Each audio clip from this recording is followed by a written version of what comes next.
Virginia, welcome to the Organize 365 podcast. Hello.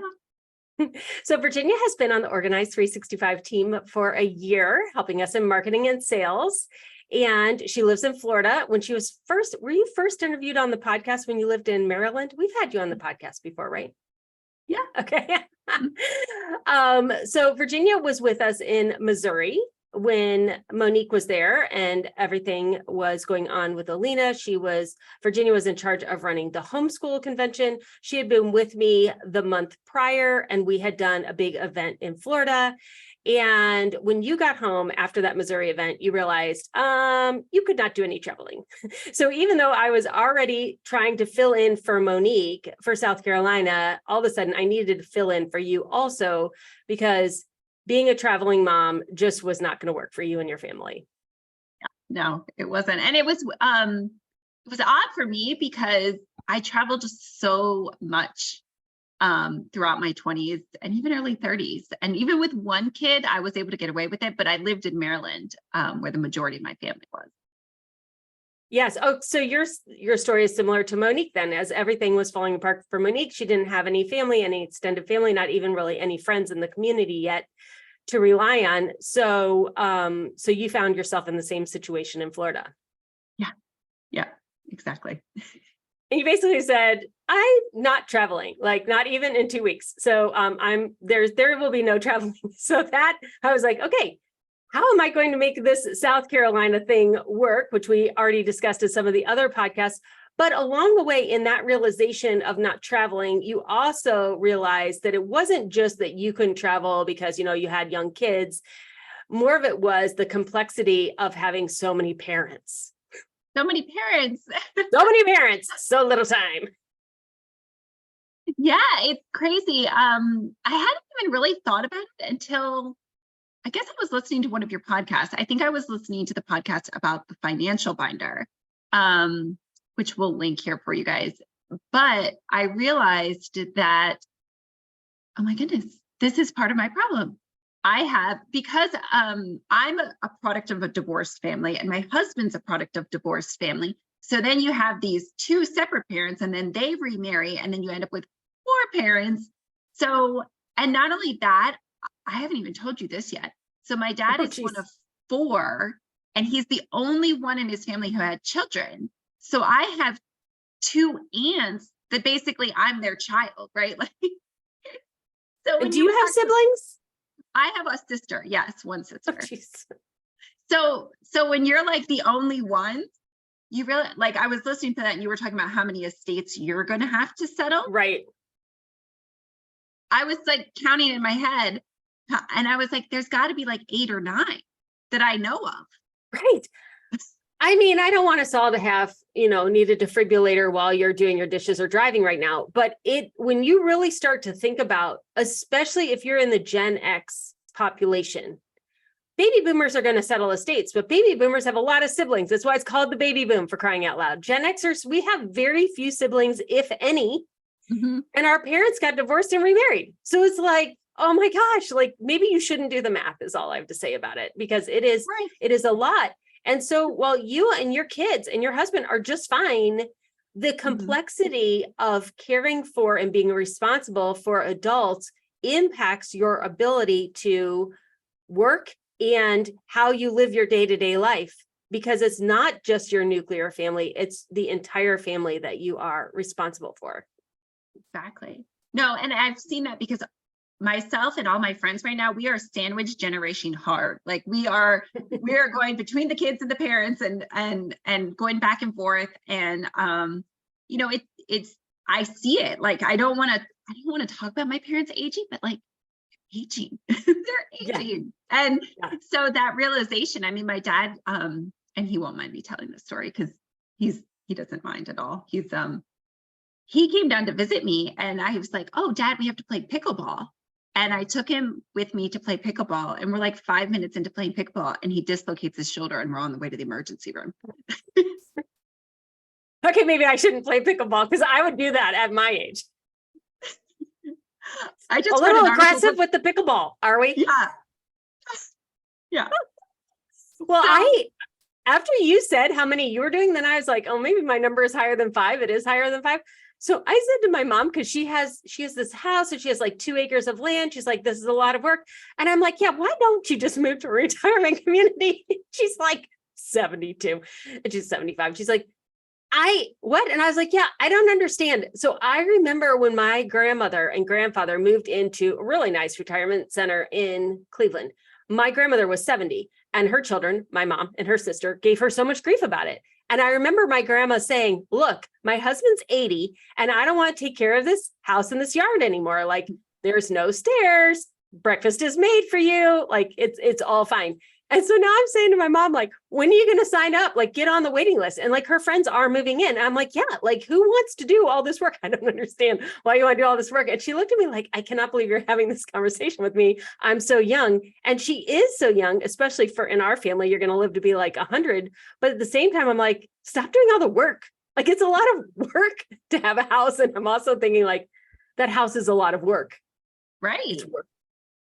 It's all work. It's all work. Yeah. We just, I mean, a lot of things have been going on with the health of both my husband and his parents. And then my mother-in-law just lost her mother-in-law. And so she's kind of been going through that and then talking to us about what she wants and how she wants to be taken care of and all of that.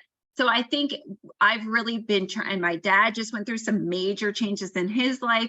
So I've kind of been trying to use all of these things as opportunities to have like difficult conversations with each and every single one of these people. All right, Virginia, you're good at, I don't know, you have the funnest sayings. Like we'll be in a meeting and you'll just come up with these little sayings. So I cannot wait to find out what sayings are going to come out of this podcast. So my conversation with my mom, I mean, it was fine. Like, she wasn't offended, but she also was like, I'm too young. How do we get people in their 60s and 70s to do their homework so that we can take care of them in their 80s and 90s? Ready, go. I think homework is the term that we've been using. Yes. Like, it is your homework, but it's okay. So here's the thing. It starts with you, right? Like, you have to set the tone. You have to model the behavior that you want to see from your parents. And I know it's like a weird dynamic, but so here's what I did, because I was like, once I listened to the Financial Binder podcast and I had this realization, I go back to my husband and I'm like, oh my gosh, all of these people need to be organized with their financial and medical records, because step one is actually like the medical records. Like, I need to be able to advocate on their behalf. I mean, when I had to take my dad to the emergency room, the nurse is like, what medications is he on? I don't know. Plenty. I saw a bunch of it, I saw things. The orange one, the green one, and the blue one. I literally had to go home, get all of his prescriptions, put them in a Ziploc bag, and take them with me back to the hospital so I could show the nurse, so they don't give him something that reacts and, bad news. So I think that for me, I made it all about me. So they need to do the essentials, right? Everybody on earth needs a medical binder and a financial binder. It just is what it is. It's like getting your wellness exam. It's like going to the dentist every 6 months. Like, you just need to do it. It just is what it is. It's not the most fun you're ever going to have organizing. But I will say this, and I think you've said this in other podcasts too. Once you've got those binders set up, it's done. You're done. Yeah. You just maintenance. It really is. It's just, and it's all right there. And it actually just makes it all so much easier to have a place. So I made it all about me. So I found that it was easiest if I shared with them the relief that I felt that I had all my stuff organized. And if should anything ever happen to me, this is where you find everything about me, about the kids. Here's the medical stuff. Here's the financial stuff. So I made it all about me. And then I segued into them. And I was like, how would I do this for you? Where's yours? I want to be prepared for you. I need to be there for you. And I was doing it with my dad because he had the most life changes. So this was a good time. Like, everything was already raw and out and open. So I'm like, okay. So I gave him the financial binder, and I took the funeral planning stuff out. I think this is key. I love that. Like, that's genius. Like, just take it out. Like, they don't even need to know that section is there. That's for you anyway. You're going to love this part. So I took that part out, gave him the binder. He calls me up My dad is not technological at all. He doesn't even own a computer. A mouse is still something you catch with a trap, as far as my dad knows. So he calls me up. He loves it. He's like, I love it. I'm getting it all together for you. He's calling me constantly, like, I need your social security number. I'm changing my beneficiaries at the bank. I'm doing this. I'm doing that. So Yay, Dad. Yay, Dad. He's doing the homework, right? He's getting it all together for me. And I'm like, okay, the next thing we're going to do is your medical records, because I need to be able to advocate for you on that side too. And I'm in Florida, you're in West Virginia. I need to have all of that stuff. And we already had this system where he was going to give it to my sister. She was going to scan it in, so we both have access. And so he calls me and he's like, oh, I loved it. He was like, I got it all done. He's like, the one thing that was missing was funeral planning. So I went, he goes, my parents did that for me. He said, one thing I really appreciated that was my parents already had like their funeral planning done for me. So all I had to do was carry it out. So I want to do that for you. But that was missing. And I was like, it wasn't missing. I took it out. And I was like, good job, Dad. Like, you get extra credit. So then I also did it with my mom, my mother-in-law, my father-in-law. But I made it all about me. And I was like, oh, okay, show me your system. And if it's better, then we'll just stick with it. But if it's not better than this binder, then we're moving your system into the binder. And I think the nice thing about the binder is it's not something I created, right? Because no parent wants, like, I don't know, maybe it's my family are all very hard-headed. They're stubborn. We're all like this. And so it's like a principal issue. They don't want a binder I created. So if I'm like, this is just what the world is using. This isn't me. This is from the earth. And I give them the binder and I show them how they need to get it all set up. But then it's done. It's done. And they feel good about it. And I think parents really do want to feel like they're setting their kids up for success and that they're not going to be a burden. Because that's the one thing my mother-in-law has been talking a lot about since she just went through this with her mother-in-law. She's like, she was really looking at like, how can I set myself up? Because I don't want to burden you guys. I don't, there's a lot of pride involved too, I think. So have you gotten everybody to do it in less than 6 months? I'm trying to think if anybody hasn't done it. Oh my God. Everybody's checked off my list. Amazing. Everybody's checked off.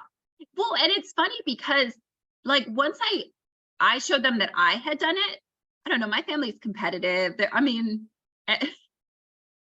Everybody's gotten it done, really. I mean, they really looked at it like homework. Like they didn't just put it in a pile to do later. They were like, Virginia told us to do this. We got to do this. And I think it was cathartic for a couple of the family members. Like, I think they really like felt good about working through it. And I think the medical binder also makes you think about your health. And it makes you think like, I mean, we had one family member who skipped their regular colonoscopy, and that didn't turn out so well. So I think that it really has made them all look at like, am I checking all the boxes? I think the new medical binder annual exam page that you and Monique created is key. And I think it made them think about their health. So I think once they got started, they wanted to do it more than I even did.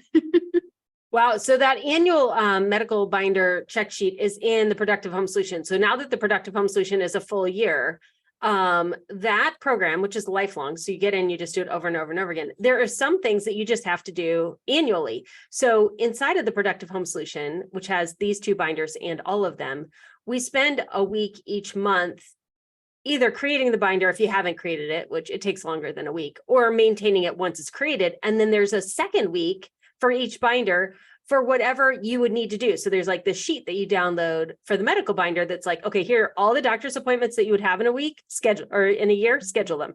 Like, and then you check off like, okay, we've got all the doctor's appointments for a year scheduled for everyone in my family. It's brilliant. And same thing with financial, like the financial binder is all of your future money. But then for the second week in the Productive Home Solution, we talk about budgeting and what your budget should be and updating your budget. So there are additional things inside of the Productive Home Solution that coincide with the binder. And that's what you're referencing with that annual doctor sheet. It's checklists. We just need to have better checklists, more checklists. so that we don't forget things. Absolutely. Now, I love how you said that your dad was updating the beneficiaries of their of his probably 401k and things like that. Mhm.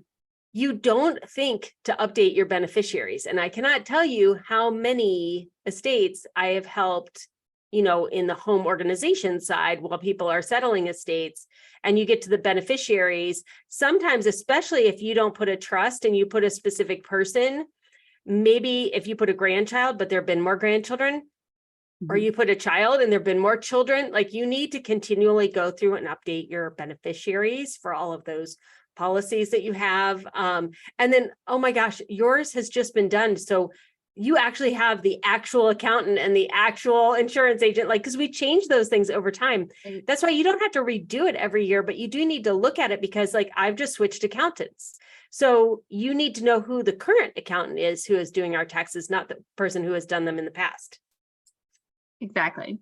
Exactly. And I think what you said is true. Like a lot of the information, my mom's always been super organized with paper. Like I always remember growing up in a household where we had filing cabinets and we could easily find everything. And there's like a file for the car, there's a file for this.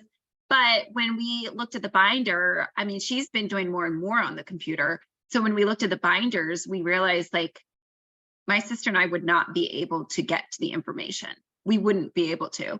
So, so that's why it was really important for my mom to get it all into the binder, because she could get to it, but we wouldn't have been able to. So, and she's settled estates before, so she's like, this is great. She's like, you guys, she wants to do that for us, because she's like, I don't want you guys to have to go through what I went through. And I think that's the place you come from with the binder as well. Mm-hmm. Well, and when you're doing it for yourself, I mean, it's not a walk in the park. Like having to do your homework is not fantastic. But it doesn't take you as long to do your binder as it would for your children to do your binder when they can't ask you any questions. Like imagine trying to do this homework assignment with no teacher. Like it's just like 10 times as hard. Plus you have the emotional on top of it. Like it's just exponentially hard. And so if you could just sit down and buckle through and get it done, then and then keep it updated annually, like it takes such a huge weight off of the next generation. I mean, a huge weight. Currently, like right now, I'm sure that you have a lot less weight on you. Yes, absolutely. Absolutely. Knowing that they all have that, and from the medical standpoint too, because, I haven't lived with my parents in over 20 years. And we're all very private people, especially when it comes to like things going on with us. So, like I said, I didn't know what prescriptions my dad was taking. And, he wouldn't know some of the medical things that have gone on with me. So I think that being able to advocate for them and being able to talk to doctors, especially for me, because I'm in another state, so everything would be happening over the phone, unless I like had to fly there for some reason. And being able to help advocate for your parents from that perspective, you really do need to know what's going on or what other pre-existing conditions they might have and things like that. So it has been helpful to know that I have all that, and even just knowing how to get in contact with doctors. So do you have a copy of these binders yourself, both of them, the financial and the medical, for all these people? Wow. Yeah, me and my sister both. And my sister so I have two little kids at home. I have a 3-year-old and a 6-year-old. My sister's daughter is 19. So I default to my sister. Like if anything happens, she's the first in line to help. So I'm usually just on the phone, like, don't forget about this. So I'm the one opening up the binder and being like, oh, his doctor's name is this, or, and she has proximity to my parents too. So I feel like the binders, and having all of this information, it helps me help her. Like, what can I do to help, from afar? Because I know that I need to be there to support her, because she has proximity and she knows that she has to carry her heavy weight because she doesn't have little kids. So that's how we're able to tag team it a little bit. So I felt like the binders were kind of my contribution. Okay, so logistically, when I'm thinking about the binders, like my financial binder has like so much stuff in it. So do you just have copies of like the fill-in sheets and not the actual everything else that's in the binder? So, right. So my sister just scanned in the pages. Okay, so the ones that were filled in. And Okay. she just scanned them in, so I can just, it's one doc. I just open it up. I can find what I need. Cause I know my binder really well. So I know how to find the things quickly. So yeah, so it's just a little resource for her and I to use. The medical binder specifically. So the medical binder is a great place to start, but because, you know, everybody's medical story, financial binders, I could open up any financial binder and I will find exactly what I want. They're going to be very, very similar. You may have a different insurance provider, but you probably have similar insurance policies, similar 401k policies. Mhm. You know, social security numbers are social security numbers. Everything related to a car is related to a car. When you get into medical, like it's like 3 million trillion choices of how you create your medical binder. As we're talking, I'm thinking about, you know, we all have family members who did and did not get vaccinated during COVID. It's a fact. This is just a fact, people. Sure. And I believe going forward in our medical society, they will always say, did you or didn't you get the COVID vaccine? And then if you did get the COVID vaccine, they're going to say which ones, which lot, by which maker, because they're going to find out in the future, each of these did different things because it's something different in your body. Our immediate family all got it, and we all got different lots at different times. And so knowing those, you don't have to carry that little COVID card around anymore, but you do need to know that information. You're going to want to keep that little card. You're going to want to know what things you got going forward as more research is done. So that little card needs to be in your binder. And if you have family members that did not get vaccinated, you're going to need to know that as well, because some people's family members lied one way or the other. Like they either said they did and they didn't, or they said they didn't and they did. Yeah. And we need to know if they actually did or didn't. And Right. we need to know which shot they got and when and why. So that kind of information. I will say my family members are not as good as yours, Virginia, and I've given them binders and they're not doing the work. And you can't make people do the work. So if you don't have family members that are as compliant as apparently all of Virginia's, take heart, that's normal, I think. But even if they will do the binders and not give you a copy, it's going to help you. Exactly. Because I know, like, sometimes, especially like you have a sister. So if your parents were gone, you would go to your sister probably before you go to your children to help for your medical. Like we tend to go to our siblings. And so for your sibling to be able to advocate for you is great. And maybe sometimes your sibling will have the binder instead of your children, and that's totally fine. But if you don't want your children to know things, eventually they're going to know. Because they're going to have to know eventually. But just make it easier for them when they do have to know. This is such a complicated issue because it involves humans and it involves parent-child relationships.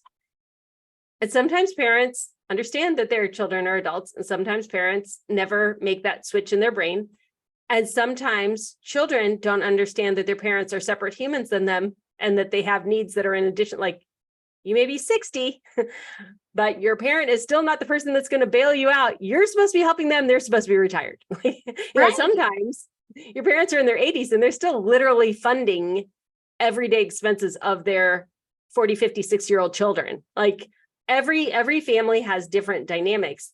And when it comes to the medical and financial binder, is this information externalized in an easily accessible place for the best decisions possible? No, exactly. And that's why I made it about me. I was like, I did this for me. Look what I did for me. Do you have anything like this?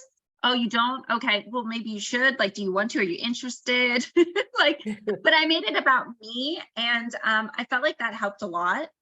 And I was actually surprised that they were so on board. But I think, to preface this, they're all over 70.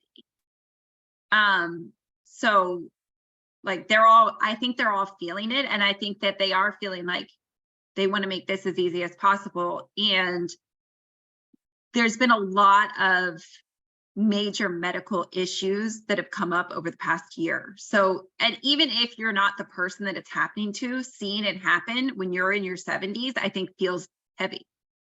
It feels like it could have been me. It could be me.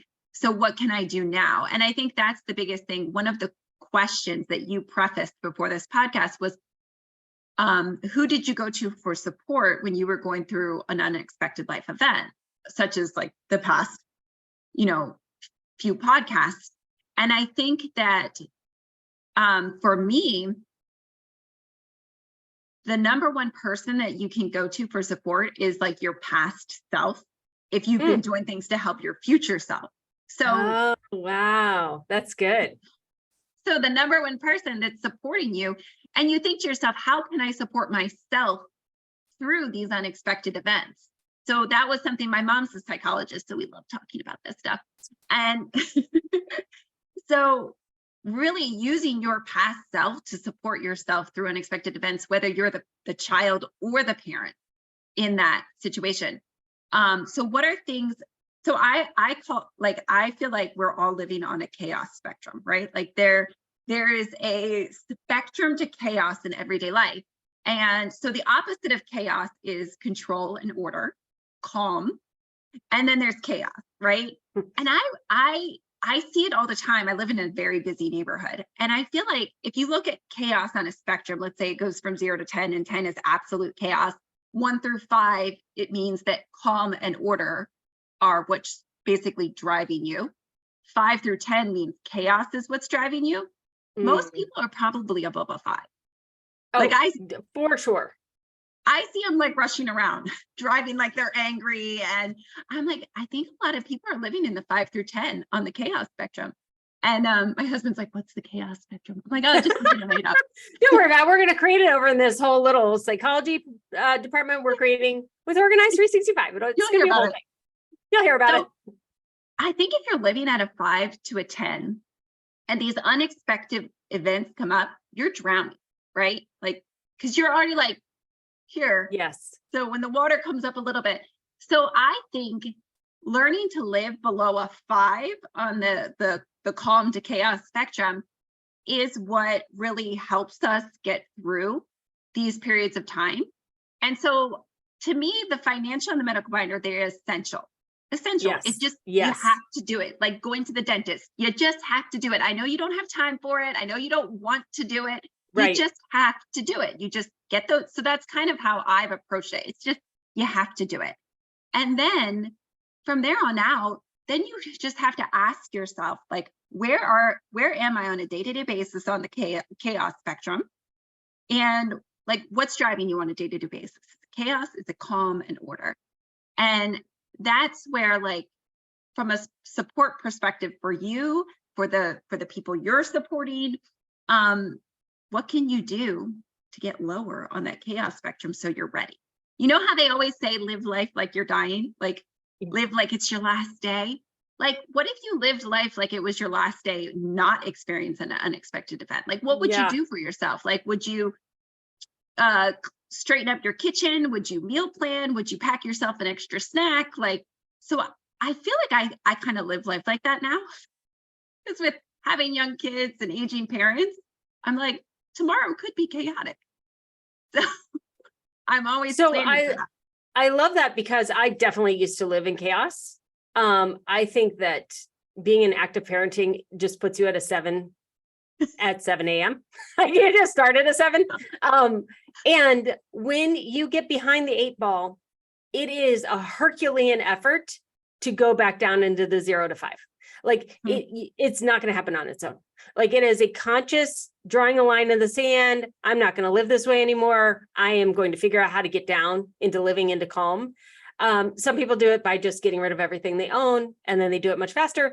I didn't want to do it that way, so it took me a whole year.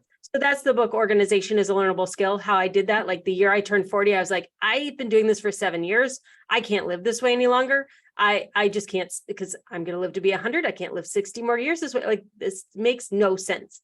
But there are so few people that you can see that are actually living in a really productive and orderly, calm way without the chaos. There's just so few that you can model yourself after. Ironically, Madam Secretary was a show I watched, which helped me with that. Because like literally nuclear war is about to happen. And she's like at the arcade with the kids going like, okay. I mean, she'd done what she had done. And now she's just hoping that it holds. And I'm like, yes, I know that sounds crazy, but I'm like, yes, you do everything that you can do, and then you go about your everyday life. And like, she never just blows up and yells at people. She doesn't lose her cool. She like is calm and collected, and she has real life experiences where she's like, the washing machine is broken and I'm wearing the sad underwear, and we all know exactly what the sad underwear is as she's talking with her husband, or she's like going to what used to be Bed Bath and Beyond and buying the entire store because her daughter's going off to college, but then she gets called away to a work meeting. Like, I just loved watching that show, and watching that show was the example for me of what a powerful, controlled, organized woman who also is a loving wife and mother might look like, even though it's a silly TV show. And that's why I watched it over and over and over again, because in my family of origin, you got attention for being sarcastic, for being drama, for being, you know what I mean? Like, that's what I was seeing. Or, you know, if you look on Facebook, it's all drama. I had to leave Facebook entirely. If you like, everything in my life was supporting living in a frenzied, chaotic, oh, I'm behind, I can never make it happen life. And now I'm literally supporting my grandchild at home, running a company, getting a PhD, and traveling with my husband. And yeah, sometimes I'm awake at 3 hours, three hours last night, Virginia. I organized my calendar and continued to redo my calendar over and over and over again to make sense of the next 6 weeks, because stats took me 19 hours last week, which was not in my plan. But that is not the norm. And so when my life starts to get chaotic, I'm like, okay, what is the thing here? And I even thought, like, do I take less classes so that this is not as chaotic with the business and with the family? And what I determined was, when I have to take my second stats class, I will not take another class with that. But other than that, the pace I was on with my PhD is fine. And I'm able to maintain that order because of the Sunday basket, the Friday work box, and the planning days and everything else I do in order to maintain that order. It doesn't happen by accident. Like, you don't just end up in calm and then you just like stay there. Like, it is a proactive anticipation and planning purposefully that keeps you there. It is so true. And that planning, and there's nothing, okay, so like, to go back to what you said, 100%. So you reordering your calendar, that's how you're getting yourself back into order and calm. That's how you're notching down the chaos spectrum. You're like, okay, I'm at a 7. I need to get back down to a 4 or 5. Even if I have to sit on my calendar, that's time well spent. And I think that is what I have learned the most from Organized 365 planning days. Like, get out your goal planner. If you're doing your work, get out your planning day workbook, take a pen and really intentionally plan. Give yourself some slack. So when somebody starts pulling on that leash, you have slack. You're like, it doesn't even hurt. I'm okay. And I think learning that has been the most helpful thing. And when things were the most chaotic for me this year, it was the home planning day. It was the home planning day that really helped me stay where I needed to be to support myself so I could support other people, because the most important person to support you is yourself, because you can do so much for yourself in those moments. And I think that the planning day, like the one thing you said during the routine reset blitz. So the routine reset blitz was the free thing that we started this year. And you said about how your daily routines are little pockets of time for yourself. So because I'm in active parenting and I have a 3 and a 6-year-old, and 3-year-olds are just in a blind rage for no reason. Like, you know, you let them sleep in, you make them a fresh breakfast, and they're just in a blind rage for no reason. So when I'm most chaotic, you said, your routines are about you. So when you talked in the routine reset blitz, you're like, I'm not talking about the other people in your house. I'm not talking about your family. These are your times throughout the day.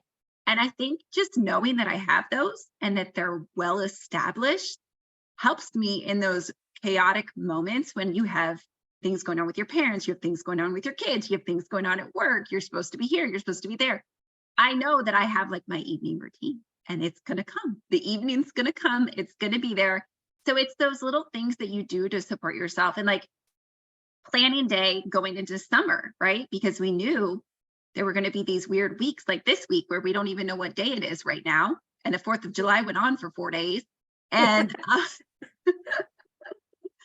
And we knew there were going to be empty chairs in the office and people we were covering for. So like really looking at like, what are we capable of? What can we do to keep, I always say, keep it moving. So my husband says it now. He's like, look, I'm keeping things moving. Because I'm like, we got to keep it moving. We got to keep it moving. Okay, dishes need to go into the dishwasher. Like, keep it moving at work, keep it moving at home. And it's the planning days. It's completely the planning days that help you during those unexpected events that are expected, but you just don't know when they're going to hit. I love how you say keep it moving, because if you think back to the podcast that you just listened to in this series, in every single instance, you could have just stopped. But when you freeze, you actually make it worse. And if you keep it moving, then resolution comes from the movement. And as I was ordering my calendar in the middle of the night, I then come into the office and I physically move slash pockets in my Sunday basket or in my Friday work box. And so a lot of times people will say, why do the binders have to be physical? Why do the slash pockets inside of the work box and the Sunday basket have to be physical? I'm a digital person. Well, first of all, with the binders, we can find out that, like your mom said, if it's in her head, that does not help us at all. Like the physical binder is not for you. It is for whoever needs to advocate for you. But the Sunday basket and the work boxes are for you. And even if those slash pockets are all done digitally, like I have some slash pockets that are totally empty and they're labeled, but they're all done digitally. It is the physical representation of the work. And so when I realize that I'm at max capacity and there is no more time, then I physically look at all the slash pockets that are in my active work box. And that's when I say, this is not all going to get done. So what is not going to get done? And then I physically move it into my non-active work box, as in like this project has come off of the playing field and it is going on the sidelines until the next time we have planning day. And because I have to physically do it, I then send a message out to the team and I say, this project has moved to the sidelines so that we can all get these across the finish line. And so the physical work box mentally helps you not keep it in your head. It's on the desk. And then when you actually physically move it out, the box has less in it and you feel lighter, but it also reminds you to tell everyone around you, hey, I'm removing this from all of us, so we can all focus on this and get this done. And at home, same thing, like, okay, I thought I was going to do whatever at home. That project is going to need to move to next planning day. It's going to need to move to when we have money for that again. It's going to need to move until we can hire that person. And you take it not only mentally off your plate, but physically off your plate. And it is an unbelievable weight that is lifted. It's huge. And I think that was actually one thing that I put in my note, is that when it comes to my planning days, I'm very digital, but when it comes to my planning days, when it comes to my binders, the Sunday basket, all of those things, here's the thing I'm starting to realize about my phone. This is just going to be like a little bit of truth serum for all of us. We think that we're more productive and proactive because of our technology. But I would tell you that for every 1 minute my phone saves me, it sucks 2 or 3, because I get on there to check things that I save in my phone. And then guess what I end up doing? I call it scrolling and trolling. I start scrolling, and it's come to the point where I used to just do workouts like on Instagram, like, you find a workout on Instagram and you do it.